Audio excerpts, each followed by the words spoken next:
Hello, YouTube pipe community. Coffee Word and Leaf. Just checking in with people.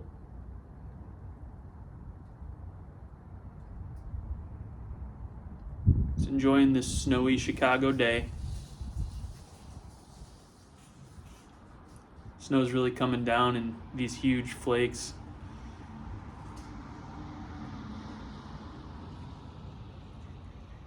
It's a pretty day if you like that kind of thing.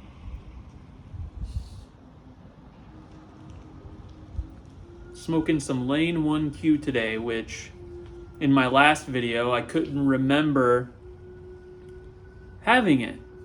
It was one of those that I got at the last Chicago pipe show.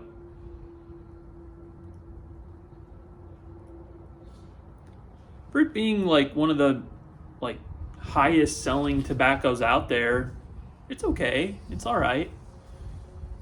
It's a good aromatic. I think it's lost a lot of its bag note or tin note, I guess, because I've had it in a plastic bag. I think the plastic bag tends to suck up like a lot of the casing or the aromatic. I don't know. I've heard that it will. I've heard that plastic will like absorb that kind of thing. So I think that happened here. But once I've lit it, it's pretty good. Earlier I was in my den and I was smoking and I let it go out, and then I came back in the room and I was like, oh, that's pretty good. That's a nice room note. I like it. So thought I'd fill a bowl of my Tolkien Savinelli Church Warden. I really do need to get some more Church Wardens. I have this, which is probably, it has to be in my top couple of favorite pipes. And I have a McQueen Shire pipe, which I really love, but I haven't really been smoking much just because it has it's briar, but it has a wooden stem. So I've heard that those tend to sour. So I don't want it to sour. It's already starting to discolor. So, and then I also have the Savinelli Clark's favorite, which is I think they call them a demi-warden. It's not the full length, but it's a great pipe. Great smooth pipe. I love the stem. It's an acrylic stem, and I'll show it. And I smoked it on this channel before, but it's an acrylic stem with it's like tortoiseshell. My favorite color is orange. So it has like the orange and brown. Oh man, the coloring of that pipe is just beautiful. Love it so much. And then it is one of my only smooth pipes as well. So it's a nice pipe. Very nice pipe. I have been tempted. The devil on my shoulder has been tempting me. Good Lord. I got, Pipes and Cigars right now. If you don't know, pipesandcigars.com they're having their St. Patrick's Day sale for the next couple days. And I have just been really wanting a Peterson 80S pipe. I don't have any bulldog shaped pipes.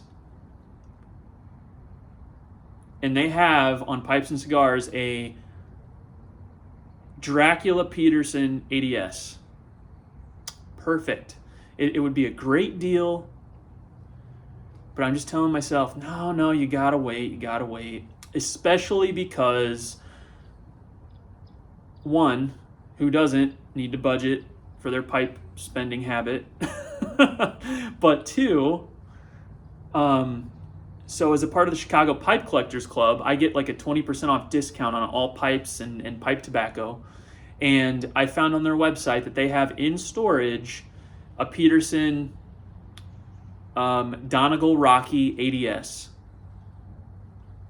And last time when I tried to buy it, the guy that was there during the Pipe Collectors Club meeting was the only one in the store, so he couldn't go next door to grab it in storage. But I'm just trying to hold out until the next Pipe Collectors Club meeting in 2 weeks to the day, so I can grab that pipe. I'm really hoping he still has it because, like I said, really good deal. It's already cheap there. I want to support brick and mortar, and That's the perfect pipe. It's not the Dracula, but that's okay. I have a Dracula already. I got a really good deal last summer on a Dracula Peterson, and I like it a lot. Sandblasted Dracula. I've smoked it on this channel before too. But man, that Bulldog ADS, I love it. I saw the ADS shape on the Rambling Pipers. I believe that's his name. Yeah, the Rambling Pipers channel. I don't know, probably like 6 months ago now at this point, maybe a few, somewhere around there. And I just love it. He has a Donegal Rocky ADS. So that's the next pipe. It's on the list. And I'm going to do it, I think, on the next Chicago Pipe Collectors Club meeting. I shouldn't, because, once again, this pipe spending habit and budgeting, but as I've been talking about before, the Chicago Pipe Show is coming in a couple months, and I really should spend my money for that, or save my money for that, but we'll see. We'll see what happens. What do they call it? PADS? Pipe Acquisition Disorder Syndrome? I think I got it, folks. But, we'll see. I could just kind of scratch that itch a little bit by just buying some tobacco. I'm trying to smoke through a lot of what I have in my cellar now, but I've also had my eye on Cornell and Deal's Pirate Cake, which I've only had once before, but I love Latakia, and it's like 75 to 80% Latakia or something like that. I'm sure someone can correct me on that. I think it might even be a little higher. So I want a tin of that. So who knows? Maybe in the next couple days I'll buy a couple ounces of Pirate Cake from Pipes and Cigars, get that good discount. And then I think I've decided every time I do any kind of pipe ordering or anything like that, I'm going to just start buying some tins of early morning pipe just to have it, just to cellar it. I don't normally do that, but last time I made an order, I did, and I thought, you know what, what's, $15 extra just to get a great blend that I love to have in my cellar. I don't think it's ever going to go anywhere, honestly, but it could. You never know, especially in today's day and age. So just to have it, I think would be good.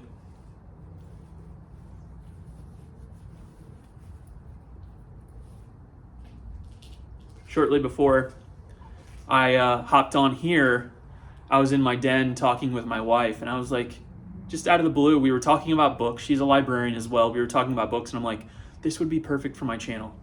Come sit in with me. Come on, you don't have to smoke a pipe. Just be on camera. Let's have a little discussion about some of our favorite books that we're reading.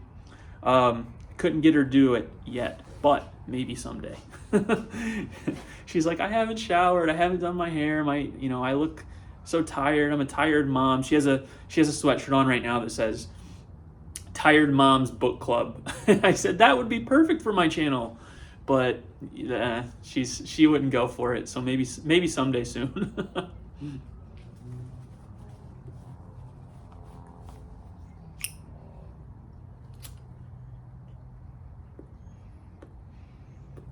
Speaking of reading in books, I did something yesterday which I don't do all that often.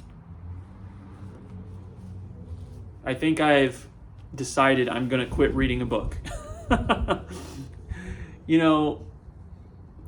Us librarians, we always say there are too many books, not enough time. So why continue reading a book that you don't like? And that's true. But it's easier said than done.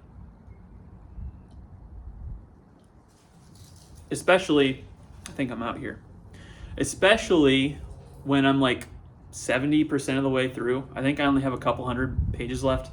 But yeah, I'm reading the last book of the His Dark Materials trilogy, the Amber Spyglass. And I think I was talking to you about it last video or the video before. It's okay, but honestly, I'm really not into it. I'm just trudging through it at this point. I really like the Golden Compass. I like the Subtle Knife, but this one, I'm just ready for it to be done. So I think I'm deciding to quit that. That being said, when a door closes, another opens. So I closed that door and I opened the door of Christopher Buehlman's book, the one that I was talking to you about before, Between Two Fires.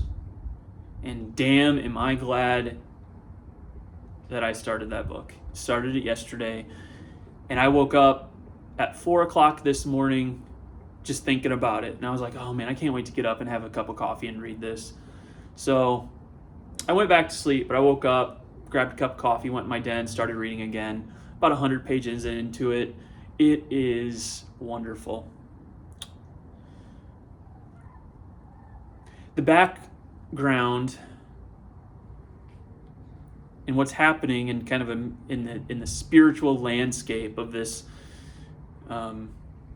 late medieval period in England. I'm sorry, in Normandy.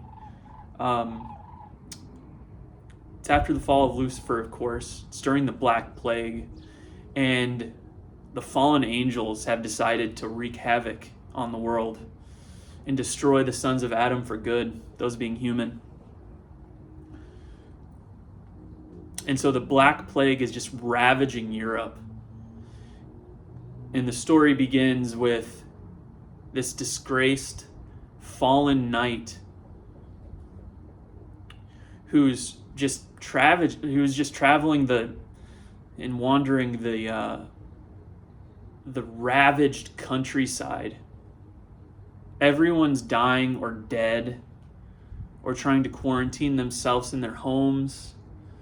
The landscape is just full of corpses and the smell of rot. And this knight comes upon this girl in a farmhouse with his companions, and the companions want to rape her. But this knight still has honor, and he won't have it.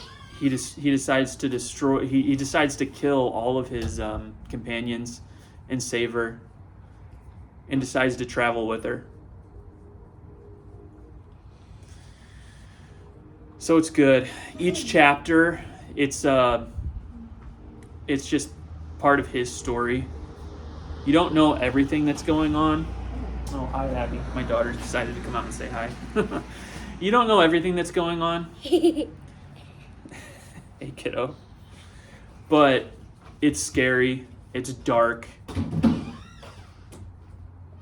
The last chapter that I just read was just a fever dream. Kind of a play on the Mask of the Red Death. But it is awesome. I cannot wait to continue reading it.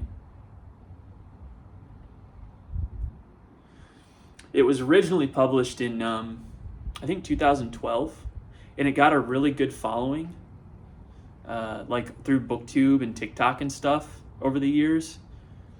And they just re-released it. Tor Nightfire just re-released it in a hardback. So Joe Hill had an introduction to the book in the re-released copy. It's a picture of our dog and cat, Bandit and Balder. All right, well, I think that's my call to hop off. We're going to head out and go to Home Depot. Bye. We're going to go to Home Depot and get a new microwave and install it because ours died on us. So they broken. All right, guys. Till next time.